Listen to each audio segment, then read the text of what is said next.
Christy, Japan Edition with Cindy. Nah sekarang aku tuh bakal kasih tahu kabar yang penting banget. Jadi ini tuh news dari Jepang. Kalian tau gak sih sekarang di Jepang itu visa itu naik 5 kali lipat. Lumayan mahal banget nih. Tapi tenang, kalian gak usah khawatir, jangan panik. Karena memang benar ada kabar bahwa di Jepang itu biaya visanya naik 5 kali lipat. Tapi sebenarnya tuh ada hal yang lebih penting dari itu. Banyak orang tuh justru salah dari awal, bukan di harga. Dan akibatnya apa? Jadi banyak banget orang yang saking panik dan nggak tahu, yang nggak tahu detail. Jadi kayak salah pilih visa, salah itinerary, dan akhirnya over budget dari awal. Jadi di video kali ini kita bakal bahas lengkap tapi tetap simple. Jadi kalian nggak bakal kayak pusing gitu. Jadi kita bakal bahas jenis visa Jepang, khususnya untuk kalian yang pengen berlibur ke Jepang. Tujuannya itu kayak liburan gitu. Terus kita juga bakal info harga terbaru, plus detail kenaikannya, serta solusi paling hemat. Jadi kalau kalian pengen tahu, tonton video ini sampai habis. Oke, jadi yang pertama akan aku jelasin tentang jenis visa Jepang. Nah, kita mulai dari yang basic-basic dulu ya, biar kalian nggak bingung. Jadi sebenarnya tuh visa Jepang yang dikenal oleh wisatawan Indonesia itu ada 3 jenis visa.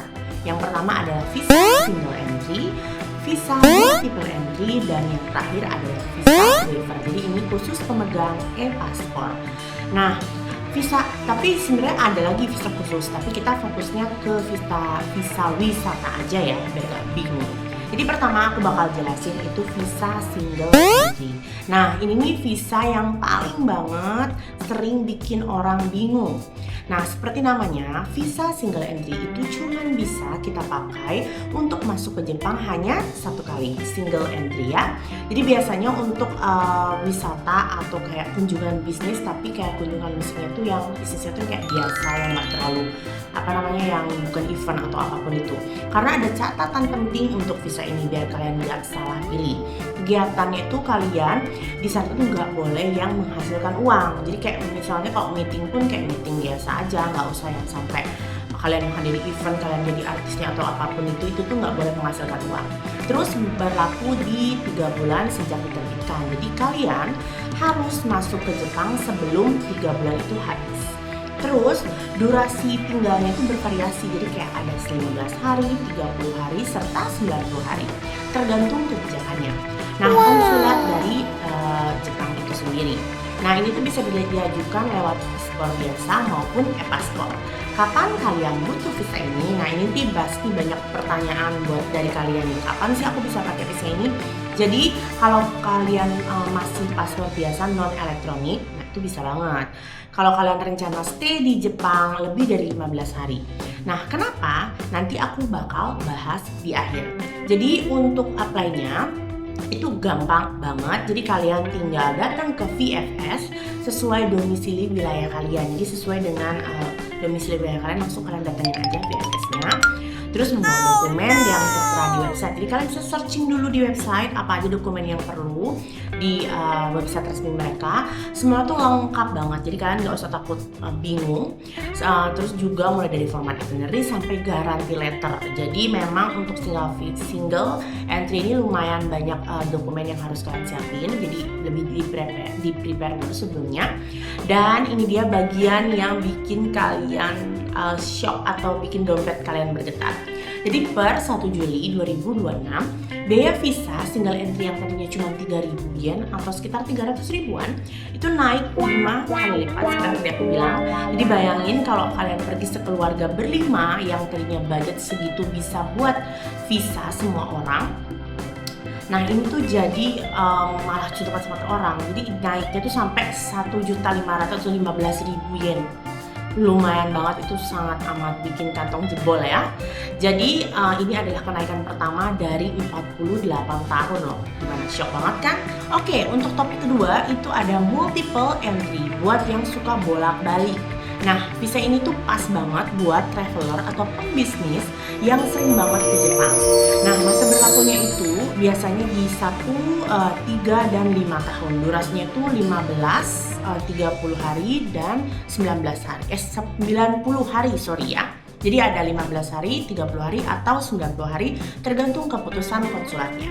Syaratnya, kalian tuh harus punya alasan kenapa sih kalian butuh visa ini. Nah, misalnya nih, kalau kalian punya riwayat sering ke Jepang, ada rencana misalnya bisnis trip rutin, atau ada keluarga, misalnya keluarga kalian tinggal di sana, jadi kayak ada possibility kalian bolak-balik, itu bisa banget apply ini. Biayanya, nah, naik juga, jadi dari 6.000 yen atau 600.000 kurang lebih itu menjadi 30.000 yen, sekitar 3 jutaan. Wah, ini fantastis banget. Tapi menurutku kalau dibandingin sama negara lain, angka ini sebenarnya masih masuk akal kalau kalian emang sering banget bolak-balik ke Jepang. Gimana? Kalau menurut kalian ini masih worth it gak? Oke, terus selanjutnya itu ada visa waiver. Jadi ini tuh the ultimate hack. Jadi ini dia penyelamat kita. Nah, singkatnya, visa waiver ini khususnya untuk pemegang e-paspor. Nah, kabar baiknya kalau kalian apply online itu biayanya itu gratis, jadi nggak usah ada biaya apapun itu. Nah, tapi ini tuh berlaku multiple ya, selama 3 tahun atau mengikuti masa berlaku paspor kalian kalau kurang dari 3 tahun. Detail cara apply-nya udah pernah aku bahas di video aku yang kemarin. Jadi kalau kalian pengen tahu, nanti aku taruh di sini. Jadi nanti kalian langsung cari aja videonya. Itu lengkap banget dari segala macam itu lengkap banget intinya, potong ulang. Pokoknya ini untuk waiver itu lengkap banget, kalian tinggal cek aja. Aku udah taruh semua tutorial cara apply ini, jadi biar kalian bisa apply dengan gratis. Terus ada strategi anti over budget. Jadi biar kalian nggak boncos di awal, ini dia 3 planning yang bisa kalian pakai. Planning pertama, kalau rencana ke Jepang kurang dari 15 hari, kalian mending apply visa waiver karena itu gratis. Selanjutnya, tapi pasporku masih paspor biasa nih kak, bukan e-paspor. Nah, kalian bisa ganti ke e-paspor dulu meskipun masa berlakunya belum habis. Nah, cek video aku di sini. Nah, aku juga udah buat tutorial cara step by stepnya gimana cara ganti paspor biasa tapi masih ada berlaku, terus ganti ke e-paspor itu ada caranya. Oke, untuk planning kedua itu kalau rencana ke Jepang lebih dari 15 hari, kalian tuh wajib pakai visa single entry. Karena kalau pakai visa waiver, kalian tuh harus keluar masuk ke Jepang dulu dengan memanjangkan hari, dan itu biaya tiketnya pesawatnya tuh jauh lebih mahal daripada bayar visa 15.000 yen. Jadi mending bayar visa daripada kalian harus bayar tiket pesawat, itu kan lumayan banget. Jadi biar kalian bisa pilih kan, kalau single entry itu ada beberapa pilihan harinya, tergantung nanti kalian apply-nya. Oke, planning ketiga, kalau kalian mau bolak-balik ke Jepang, tapi tiap kunjungannya tuh di bawah 15 hari, pakai visa waiver aja. Tapi kalau tiap kunjungan kalian ada yang lebih dari 15 hari, mending kalian langsung apply multiple entry aja. Nah, aku banyak dapat pertanyaan seru nih. Jadi pertanyaannya kayak gini, kalau aku udah punya visa waiver, tapi trip kali ini aku mau stay lebih dari 15 hari, apakah aku harus pulang dulu ke Indo terus balik lagi? Jawabannya nggak perlu. Jadi kalian tuh bisa langsung apply visa single entry untuk trip kali ini saja. Selama kalian tuh bisa jelasin itinerary kalian dan alasan kalian kenapa sih kalian tinggal di Jepang lebih dari 15 hari ke pihak konsulat. Tapi balik lagi ya, semua itu keputusan ada di pihak konsulat Jepang. Jadi semua based on sana, cuman secara garis besar seperti itu. Nah, gimana? Kalian udah paham strateginya? Jadi jangan sampai salah pilih biar kalian nggak over budget di awal.